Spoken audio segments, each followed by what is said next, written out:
is Voyageurs National Park Day in Minnesota, and in 1 week, reservations open for this summer's boat tours.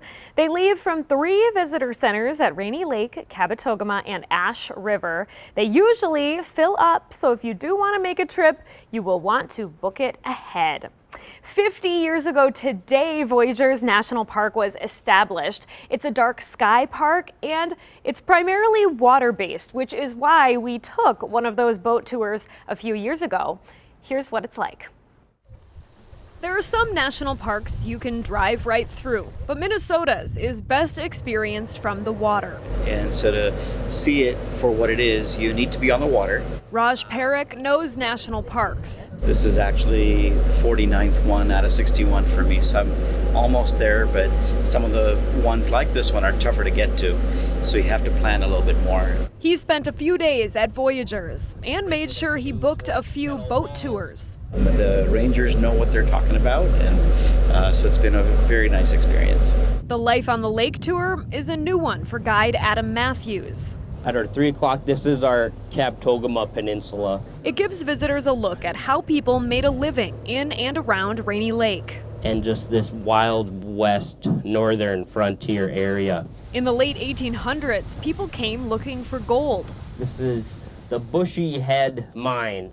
It's apparently named after the owner, Charles Bushy Head Johnson. The mine was dug horizontally into the rock on this island.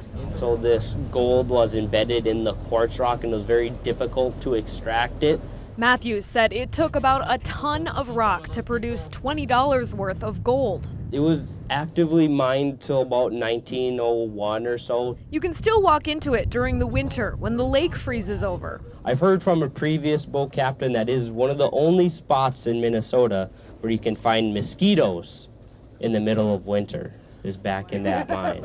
We don't want to hear that. And from one state bird to the other. There's a loon's nest right along the shoreline. On Rainy Lake, wildlife and work intermingled. We just improved the sites of Harry Oveson's fish camp. We put in a new dock that people can access more than rather than his dock, which wasn't always the best to tie up to. Harry Oveson made his living as a commercial fisherman here, settling on Rainy Lake in 1959.